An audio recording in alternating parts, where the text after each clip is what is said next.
Oh no. The chair. What? The camp chair. Gives the Giants some life here in the ninth inning. Down 3-1. Yastrzemski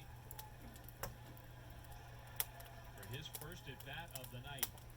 18 home runs this year. He and Brandon Crawford share the Giants' lead.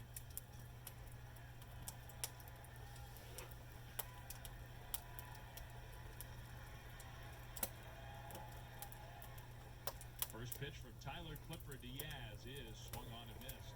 Fastball, and that was a fastball away. Yastrzemski, who hit a fastball a long way yesterday, he's been hitting the fastball very well. But that one was a perfect pitch, I think, from Clippers' perspective.